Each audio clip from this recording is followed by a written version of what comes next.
नमस्कार दोस्तों, आज हम लोकसभा चुनाव 2024 से संबंधित सभी प्रश्नों को कवर करेंगे जो कि आपके सभी आगामी एग्जाम्स के लिए बहुत ही महत्वपूर्ण होने वाले हैं। आज की क्लास में सबसे पहले हम थ्योरेटिकल क्लास करेंगे, इसके बाद जो है ऑब्जेक्टिव क्लास भी करेंगे, तो आप क्लास में जो है बने रहें। तो दोस्तों, लोकसभा चुनाव 2024 के बारे में हम बात करेंगे। तो इस बार जो है 17वीं लोकसभा कार्यकाल 16 जून 2024 को समाप्त होने वाला है। आगामी 16 जून आ रही है, उस समय से जो है 17वीं लोकसभा का कार्यकाल समाप्त होने वाला है। दोस्तों, 18वीं लोकसभा 543 सदस्यों को चुनने के लिए भारत में 19 अप्रैल 2024 से 1 जून 2024 तक आम चुनाव हो रहे हैं। तो दोस्तों, यह जो है इलेक्शन पीरियड चल रहा है, तो अभी जो है 19 अप्रैल से लेकर के 1 जून 2024 तक जो है चुनाव चल रहे हैं। दोस्तों, यह चुनाव जो है 7 चरणों में आयोजित हुए हैं और नतीजे जो है इसका परिणाम 4 जून 2024 को घोषित किया जाएगा। और आगे चलते हैं। यह दुनिया में अब तक का सबसे बड़ा चुनाव होगा। दोस्तों, यह 2024 जो है 18वीं लोकसभा का चुनाव जो है यह दुनिया का सबसे बड़ा चुनाव होगा, जो 2019 के भारतीय आम चुनाव को पीछे छोड़ देगा। और देश के चुनाव इतिहास में यह दूसरा मौका है जब लोकसभा चुनाव इतनी लंबी अवधि तक चलने वाला है।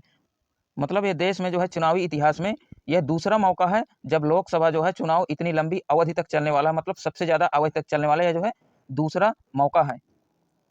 चलते हैं अगले पेज की तरफ। अच्छा, हम लोकसभा से संबंधित कुछ जानकारी ले लेते हैं।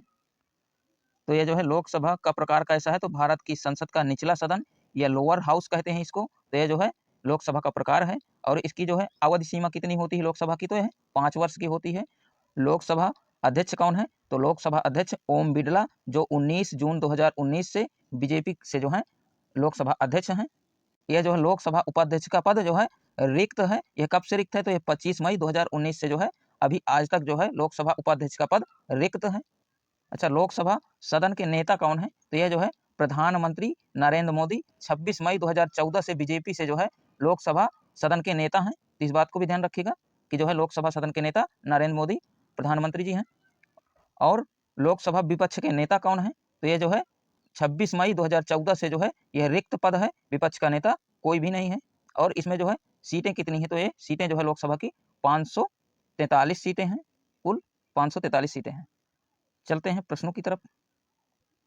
आज का पहला प्रश्न है, लोकसभा का चुनाव पहली बार किस वर्ष हुआ था, इसका ऑप्शन कौन सा करेक्ट होगा। तो फ्रेंड्स, लोकसभा का पहला बार चुनाव जो है 1951-52 में हुआ था, तो इसका ऑप्शन ए करेक्ट होगा। अगले प्रश्न की तरफ चलते हैं। भारत के पहले लोकसभा चुनाव 1952 में कितनी ऐच्छिक सीटें थी और कांग्रेस ने इनमें से कितनी सीटें हासिल की थी, तो इसका ऑप्शन कौन सा करेक्ट होगा। तो भारत के पहले लोकसभा चुनाव 1952 में 489 ऐच्छिक सीटें थीं, जिसमें से जो है कांग्रेस ने 364 सीटें जो है हासिल की थी, तो इसका ऑप्शन सी करेक्ट होगा। दोस्तों, भारत के पहले लोकसभा चुनाव 1952 में जो है 489 सीटें थीं और जो है कांग्रेस ने इनमें से जो है 364 जो है सीटें हासिल की थी, तो इसका ऑप्शन सी करेक्ट होगा। अगले प्रश्न की तरफ चलते हैं। वर्ष 1952 में भारत के पहले लोकसभा चुनाव में कितने राष्ट्रीय दलों ने चुनाव में भाग लिया था, तो इसका ऑप्शन कौन सा करेक्ट होगा। तो सन 1952 में भारत के पहले लोकसभा चुनाव में जो है 14 राष्ट्रीय दलों ने चुनाव में भाग लिया था, तो इसका ऑप्शन बी करेक्ट होगा। अगले प्रश्न की तरफ चलते हैं। दोस्तों, यह क्लास आपके एग्जाम के लिए बहुत महत्वपूर्ण है, तो यह क्लास में बने रहें। लोकसभा चुनाव लड़ने के लिए न्यूनतम आयु की आवश्यकता क्या है दोस्तों, तो इसका ऑप्शन कौन सा करेक्ट होगा। तो लोकसभा चुनाव लड़ने के लिए न्यूनतम आयु की जो है आवश्यकता 25 वर्ष होती है, तो इसका ऑप्शन डी करेक्ट होगा। दोस्तों, लोकसभा में जब चुनाव लड़ना होता है तो उसके लिए जो है 25 वर्ष की आयु होना जरूरी है। अगले प्रश्न की तरफ चलते हैं। 2024 में कौन सी लोकसभा का चुनाव है, तो इसका ऑप्शन कौन सा करेक्ट होगा। तो फ्रेंड्स, 2024 में 18वीं जो है लोकसभा का चुनाव है, तो इसका ऑप्शन सी करेक्ट होगा। अगले प्रश्न की तरफ चलते हैं। भारत में लोकसभा का चुनाव कितने वर्ष के बाद होता है, तो इसका ऑप्शन कौन सा करेक्ट होगा। तो हमारे भारत में लोकसभा का चुनाव प्रत्येक 5 वर्ष के बाद होता है, तो इसका ऑप्शन बी करेक्ट होगा। अगले प्रश्न की तरफ चलते हैं। सर्वप्रथम लोकसभा का गठन कब किया गया था दोस्तों, तो इसका ऑप्शन कौन सा करेक्ट होगा। तो फ्रेंड्स, सर्वप्रथम लोकसभा का गठन जो है सन 1952 में किया गया था, तो इसका ऑप्शन सी करेक्ट होगा। दोस्तों, भारत के पहले आम चुनाव के बाद जो है 17 अप्रैल 1952 को पहली लोकसभा का गठन किया गया था, तो इस बात को भी ध्यान रखें। अगले प्रश्न की तरफ चलते हैं। लोकसभा का अध्यक्ष किसके द्वारा चुना जाता है, तो इसका ऑप्शन कौन सा करेक्ट होगा। तो दोस्तों, लोकसभा का अध्यक्ष जो है लोकसभा के सदस्यों द्वारा चुना जाता है, तो इसका ऑप्शन डी करेक्ट होगा। अगले प्रश्न की तरफ चलते हैं। लोकसभा का अध्यक्ष अपना त्यागपत्र निम्नलिखित में से किसको प्रस्तुत कर सकता है? तो इसका ऑप्शन कौन सा करेक्ट होगा? तो लोकसभा का अध्यक्ष अपना त्यागपत्र लोकसभा के उपाध्यक्ष को जो है प्रस्तुत कर सकता है। तो इसका ऑप्शन ए करेक्ट होगा। अगले प्रश्न की तरफ चलते हैं। इनमें से कौन लोकसभा को भंग करने की शक्ति रखता है? तो इसका ऑप्शन कौन सा करेक्ट होगा? तो फ्रेंड्स, लोकसभा को भंग करने की शक्ति राष्ट्रपति रखता है। तो इसका ऑप्शन ए करेक्ट होगा। अगले प्रश्न की तरफ चलते हैं। भारत में कितने लोकसभा निर्वाचन क्षेत्र हैं? तो इसका ऑप्शन कौन सा करेक्ट होगा? तो फ्रेंड्स, भारत में जो है 543 लोकसभा निर्वाचन क्षेत्र हैं। तो इसका ऑप्शन सी करेक्ट होगा। अगले प्रश्न की तरफ चलते हैं। स्वतंत्र भारत की लोकसभा का पहला सत्र कब आयोजित किया गया था? तो इसका ऑप्शन कौन सा करेक्ट होगा? तो दोस्तों, स्वतंत्र भारत की लोकसभा का पहला सत्र जो है 13 मई 1952 को आयोजित किया गया था। तो इसका ऑप्शन सी करेक्ट होगा। अगले प्रश्न की तरफ चलते हैं। अभी हाल ही लोकसभा चुनाव से संबंधित बहुत महत्वपूर्ण प्रश्न है, तो इनको ध्यान से देखिएगा। एक वर्ष में लोकसभा के कितने सत्र होते हैं? तो इसका ऑप्शन कौन सा करेक्ट होगा? तो दोस्तों, एक वर्ष में लोकसभा के सत्र 3 होते हैं। तो इसका ऑप्शन ए करेक्ट होगा। दोस्तों, यह कौन कौन से जो है सत्र होते हैं, तो इनको भी देख लेते हैं। तो फ्रेंड्स, एक वर्ष में लोकसभा के 3 सत्र आयोजित किए जाते हैं। कौन कौन से हैं? तो पहला सत्र है जो है बजट सत्र, फरवरी से जो है मई तक चलता है। और दूसरा जो है सत्र है मानसून सत्र है, जो जुलाई से सितंबर तक जो है आयोजित किया जाता है। और दोस्तों, तीसरा सत्र है जो है शीतकालीन सत्र, यह जो है नवंबर से मध्य दिसंबर तक जो है आयोजित किया जाता है। तो यह जो है लोकसभा के सत्रों से जो है इंपॉर्टेंट पॉइंट थे, तो इसको भी ध्यान रखिएगा। अगले प्रश्न की तरफ चलते हैं। लोकसभा की अधिकतम संख्या क्या है? तो इसका ऑप्शन कौन सा करेक्ट होगा? तो दोस्तों, लोकसभा की अधिकतम संख्या जो है 552 है। तो इसका ऑप्शन डी करेक्ट होगा। अगले प्रश्न की तरफ चलते हैं। भारत के वर्तमान मुख्य चुनाव आयुक्त कौन है? तो इसका ऑप्शन कौन सा करेक्ट होगा? तो फ्रेंड्स, भारत के वर्तमान जो है मुख्य चुनाव आयुक्त जो है राजीव कुमार जी हैं। तो इसका ऑप्शन बी करेक्ट होगा। अगले दोस्तों, इस प्रश्न से संबंधित कुछ इंपॉर्टेंट पॉइंटों को भी जान लेते हैं। भारत का मुख्य चुनाव आयुक्त भारत के चुनाव आयोग का प्रमुख होता है। तो इस बात को भी ध्यान रखिएगा कि भारत का जो है मुख्य चुनाव आयुक्त भारत के चुनाव का आयोग का जो है प्रमुख होता है। दोस्तों, इसके प्रमुख जो है कौन है? तो इसके प्रमुख राजीव कुमार हैं। कुमार हैं। भारत के मुख्य चुनाव आयुक्त का जो है नियुक्ति भारत के राष्ट्रपति द्वारा की जाती है। तो मुख्य चुनाव आयुक्त की जो है वो अवधि कितने वर्ष की होती है? तो ये 6 वर्ष की तो होती ही है, लेकिन वह जो है 65 वर्ष की आयु तक जो है जब भी पहले से हो ये चलती रहती है। मतलब जब तक 65 वर्ष की आयु ना हो जाए तब तक जो है उसकी जो है अवधि चलती रहती है। दोस्तों, नए चुनाव जो है नए चुनाव आयुक्त कौन है? तो अभी जो है हाल ही में नए चुनाव आयुक्त बने हैं ज्ञानेश कुमार और सुखबीर सिंह संधू। तो इस बात को भी ध्यान रखें। चुनाव आयुक्त जो है अभी हाल ही में ज्ञानेन्द्र कुमार और सुखबीर सिंह संधू बने हैं। तो इस बात को भी ध्यान रखें। और जो है दोस्तों, पहले मुख्य चुनाव आयुक्त जो है कौन थे? तो जो है ये सुकुमार सेन थे। सबसे पहले जो है मुख्य चुनाव आयुक्त जो है सुकुमार सेन थे। अगले प्रश्न की तरफ चलते हैं। स्वतंत्र भारत की पहली लोकसभा के प्रथम उपाध्यक्ष कौन थे? तो इसका ऑप्शन कौन सा करेक्ट होगा? तो दोस्तों, स्वतंत्र भारत के पहले जो है लोकसभा के प्रथम उपाध्यक्ष अनंत कुमार सैनम अयंगर थे। तो इसका ऑप्शन सी करेक्ट होगा। अगले प्रश्न की तरफ चलते हैं। लोकसभा की प्रथम महिला अध्यक्ष कौन थी? तो इसका ऑप्शन कौन सा करेक्ट होगा? तो दोस्तों, लोकसभा की प्रथम महिला अध्यक्ष जो है मीरा कुमार थी। तो इसका ऑप्शन ए करेक्ट होगा। अगले प्रश्न की तरफ चलते हैं। दोस्तों, इन टॉप 30 प्रश्नों में से जितने भी प्रश्नों को आपको आंसर पता था उसको कमेंट बॉक्स में जरूर बताना। और इस क्लास के अंत में आपसे 2 महत्वपूर्ण प्रश्न पूछे जाएंगे जो इसी क्लास से संबंधित हैं। तो कृपया इन प्रश्नों को बहुत ध्यान से देखिएगा।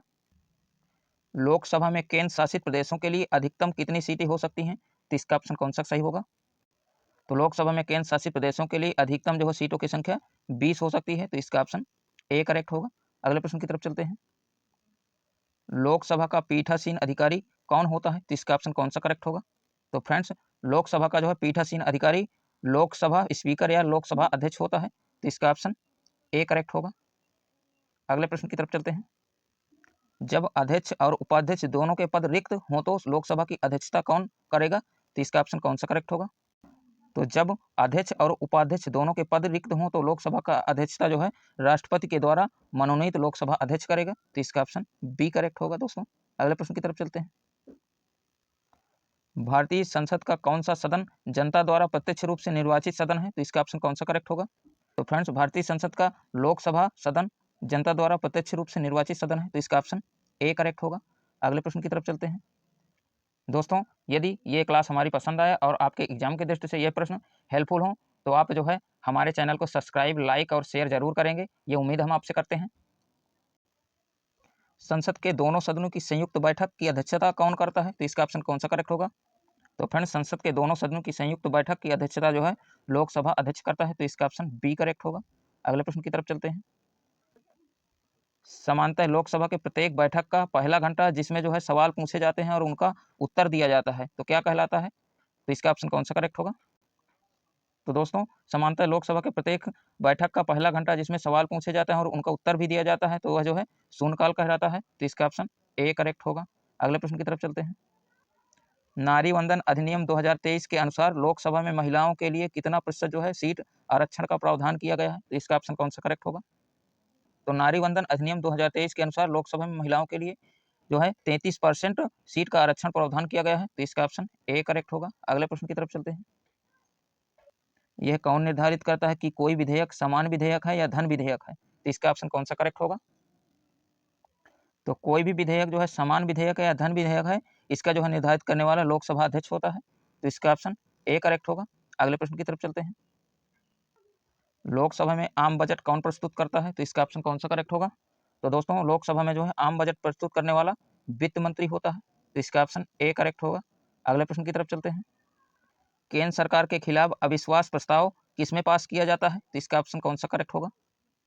तो फ्रेंड्स, केंद्र सरकार के खिलाफ अविश्वास प्रस्ताव जो है लोकसभा में पास किया जाता है, तो इसका ऑप्शन ए करेक्ट होगा। अगले प्रश्न की तरफ चलते हैं।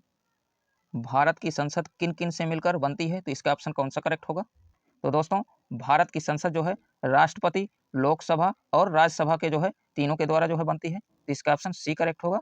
भारत की संसद जो है राष्ट्रपति, लोकसभा और राज्यसभा जो है तीनों के द्वारा बनती है, तो इसका ऑप्शन सी करेक्ट होगा। अगले प्रश्न की तरफ चलते हैं। लोकसभा के जनक के रूप में किसे जाना जाता है? तो इसका ऑप्शन कौन सा करेक्ट होगा? तो फ्रेंड्स, लोकसभा के जनक के रूप में जीवी मावलंकर साहब को जाना जाता है, तो इसका ऑप्शन ए करेक्ट होगा। अगले प्रश्न की तरफ चलते हैं। भारत में आदर्श आचार संहिता जो है कोड ऑफ मॉडल कंडक्ट कब लागू होता है? तो इसका ऑप्शन कौन सा करेक्ट होगा? दोस्तों, यह प्रश्न आपके लिए है, इसका आंसर आप कमेंट बॉक्स में बताएंगे। लोकसभा का पीठासीन अधिकारी कौन होता है? तो इसका आंसर आप कमेंट बॉक्स में टाइप करके बताएंगे। और अगला प्रश्न है, लोकसभा की प्रथम महिला अध्यक्ष कौन थी? इसका आंसर भी जो है आप कमेंट बॉक्स में बताएंगे। ये दोनों प्रश्न क्लास के जो है प्रश्न लिए गए हैं, तो इन प्रश्नों को अगर आपने देखा होगा तो इसका आंसर आप जरूर बताना। तो डियर फ्रेंड्स, अगर हमारी क्लास आपको पसंद आई हो और आपके एग्जाम की दृष्टि से हेल्पफुल हो, तो आप हमारे चैनल को सब्सक्राइब करके बेल आइकन जरूर प्रेस कर लेना, ताकि जब भी हम अपने महत्वपूर्ण प्रश्नों की वीडियो अपलोड करें तो उसका नोटिफिकेशन सबसे पहले नंबर 1 पे आपको मिले। तो मिलते हैं अगले स्टडी से रिलेटेड सेशन में, तब तक के लिए जय हिंद, वंदे मातरम।